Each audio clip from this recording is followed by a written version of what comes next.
Every year there are rookies that break out in a big way that were drafted in the later rounds or in some cases go undrafted. They can slip through the cracks of the draft process for X or Y reason, and in today's video, we are going to be discussing some of the biggest draft steals from the 2023 NFL draft so far.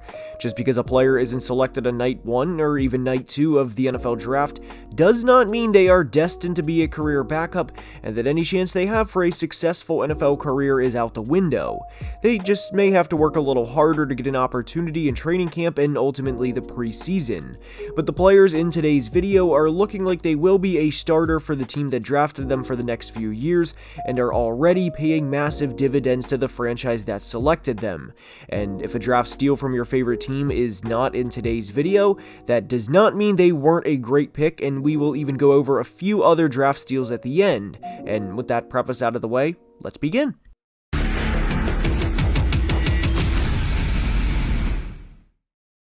And we are starting today's video with a Rams player, and it is not Puka Nacua. It is in fact Byron Young, a third-round pick from Tennessee.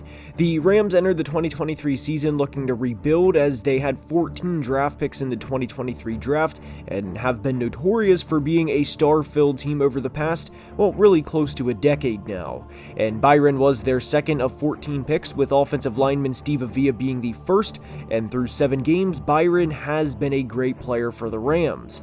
He has 28 pressures on the year and even has 3 sacks, which, believe it or not, leads the team. So yes, through 7 games, Byron has more sacks than some other guy who plays for the Rams that wears number 99. Now, Byron is second on the team in pressures to the future Hall of Famer, as Aaron has 35 to Byron's 28, but Byron is leading the entire 2023 draft class in pressures through the first 7 weeks. Meaning, yes, Byron has more pressures than Jalen Carter, Will Anderson, Tyree Wilson, and everyone else.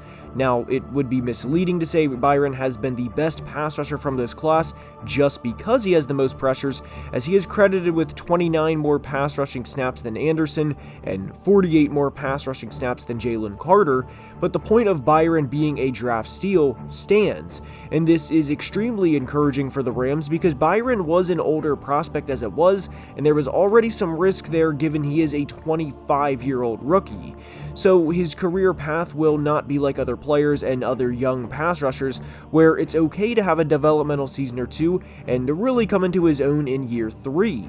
And through 7 games, the least amount of pressures Byron has had in a single game so far is 3, which 3 pressures in a game may not sound that impressive, as if you do some quick mental math and say if a quarterback throws the ball 45 times in a game, only generating 3 pressures over the course of the game does not sound like he's doing all that much. But 3 pressures per game every game translates to 51 pressures in a 17-game season, and for reference, Aiden Hutchinson led all rookies in 2022 with 53 pressures, and like we said, Byron already has 28 in 7 games.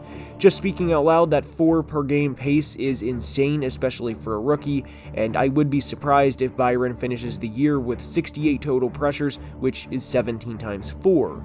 But Young entered a great situation with Aaron Donald commanding the opposing offense's attention, and he has produced so far in a big way.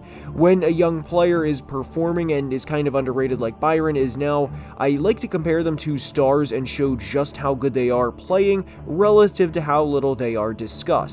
Granted, Byron will never receive the attention TJ Watt does, but for reference, TJ Watt has 1 more pressure on the year than Byron, while logging 10 more pass rushing snaps.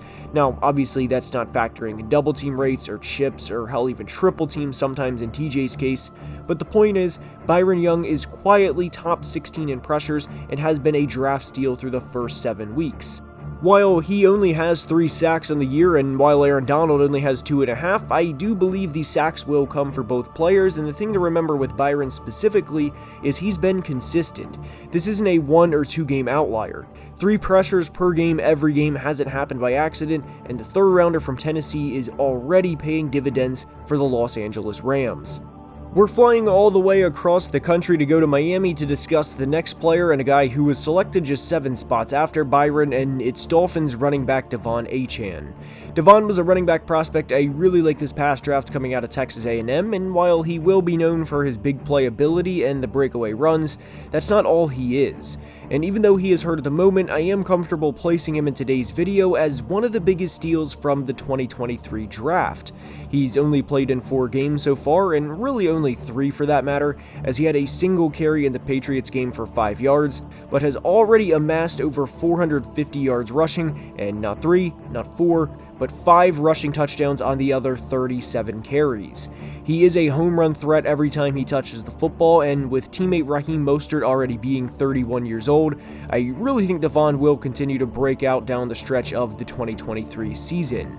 And in the 3 games he received more than a single carry, he ran for over 100 yards in every game. And it's not like Achane was getting 25 carries a game to the point where he was averaging 3.8 yards per carry to barely stumble over the 100-yard mark and basically volume stat pad. He's averaging 12.1 yards per carry in the 2023 season, not 5 or 6, but 12.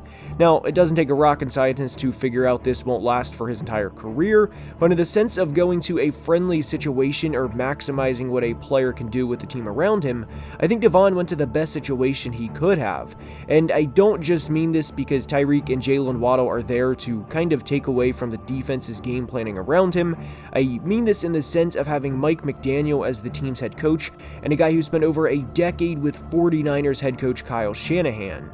Mike McDaniel was the 49ers run game coordinator for 4 years and was the run game coordinator during the time they went from picking number 3 overall to appearing in 2 NFC Championship games in 3 years, including a trip to Super Bowl 54.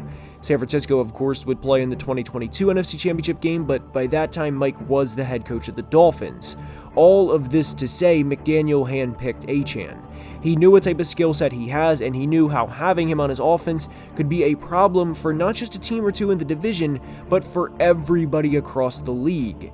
Having Tyreek and Waddle help Devon to a degree because opposing defenses have to account for them too, but believe it or not, it also works in favor for Tyreek and Jalen too, meaning Devon helps them as much as they help him.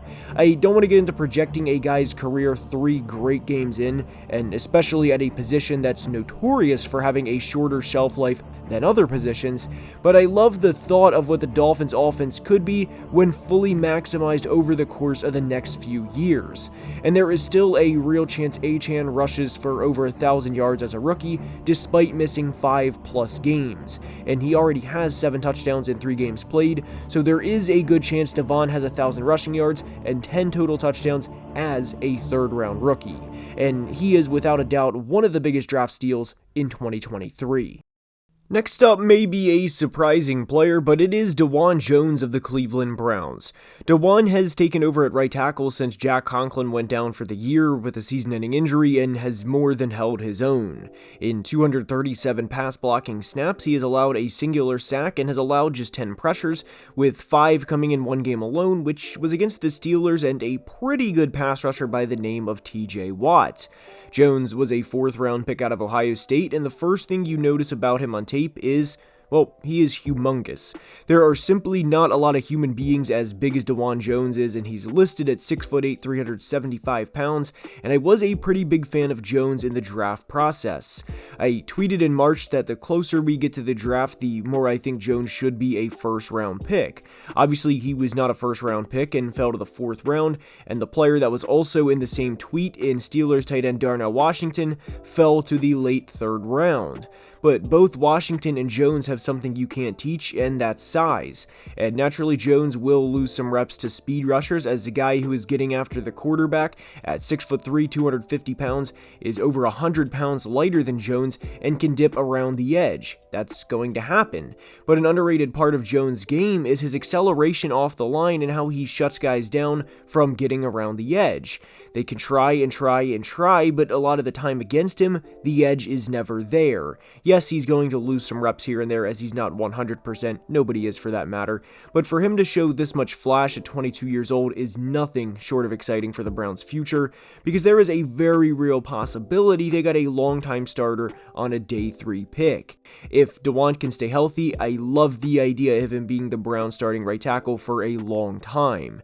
He will have to get better in the run game, as he is far better as a pass protector than he is as a run blocker, but what is important to note for Dawand and why he he's in today's video is he is the only rookie offensive lineman to have a PFF grade registered above 70 as a pass blocker.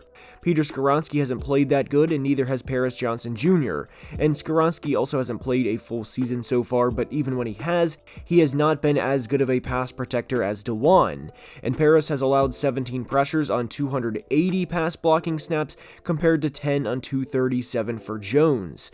Given most NFL tackles are anywhere from 310 to 335, you can usually beat them in a variety of ways, but with Dawand being such an outlier at near 380, there's really only one way to beat him, technically speaking, and it's low and outside. 280-pound defenders aren't going to try to run through him, and he knows that, and he has played great through the first several games of his career.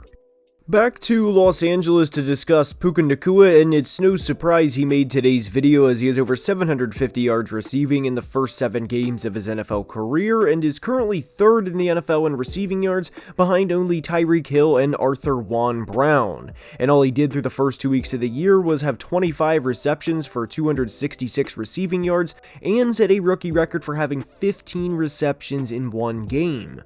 Nacua was drafted in the 5th round of the 2023 draft out of BYU, and the thought of having both Puka and Cooper Kupp in the same offense for the next few years for opposing teams to deal with is downright scary. Cooper Kupp won a Triple Crown in 2021 as he would go on to have over 1,900 receiving yards, and if Puka stays healthy for the remainder of the 2023 season, there's a chance he could break Jamar Chase's rookie receiving yards record of 1,455 set back in 2021. Do I think he will? No, I personally do not, just because that's a lot easier said than done, but remember, the Rams have 10 games left and he already has 752 yards, so in theory all Puka has to do is average 70.3 yards per game for the final 10 games, and he's currently averaging over 100 per game, and he already has 4 100-yard games in his young career. Puka is just 22 years old, and at some point, hopefully not anytime soon, but at some point the Rams will move on from Matt Stafford as he is 35 and will turn 36 in February. And for that next quarterback, whoever that guy may be, having a reliable weapon like Puka that can get open and boost his confidence right from the start is going to be critical for that quarterback's development. But getting a guy who can easily go for 1,000 yards in his rookie year in the 5th round is an absolute draft steal. Even if Puka is a one-year wonder and does nothing after the 2023 season, the Rams already have more production out of him than a lot of teams get out of late 5th round picks.